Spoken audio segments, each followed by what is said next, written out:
Hi, I'm Kate, professional pattern cutter and teacher.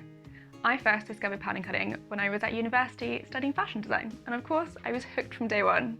When I left university, I went straight into the industry and became a professional pattern cutter, and that was way back in 2014. Since then, I've been working in the industry, and then a couple of years ago, I decided to try my hand at teaching. I found that it's the ultimate reward being able to share my knowledge, and I really believe that anyone can learn to make a pattern. You've just got to go about it in the right way and find a way that works for you.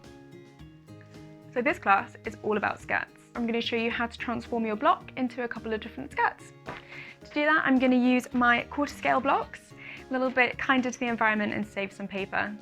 So we're going to start with some basic dart manipulation. From there, I'm going to show you how to convert your darts into pleats and gathers. Then we can go through how to add extra volume with pleats. So that's things like knife pleats and box pleats. Then we can delve a little bit deeper into gathers. So I'm going to show you how to create extra volume with gathers, both parallel and tapered. Then we're going to have a look at how to use slash and spread to create extra fullness to make frills.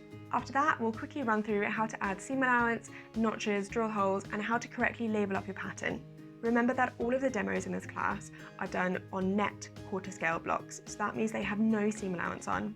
So after you've finished following along with the demo, if you want to twirl up your new pattern, you're going to have to add seam allowance, notches, drill holes, and annotations. Then I'm going to show you how to transform your block into a couple of different patterns.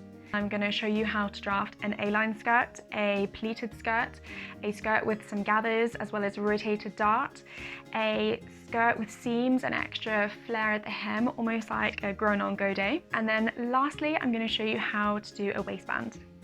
And then that will be us for today, and hopefully by the end of this you'll have a greater understanding of skirts and you'll be able to create any skirt that you can dream up.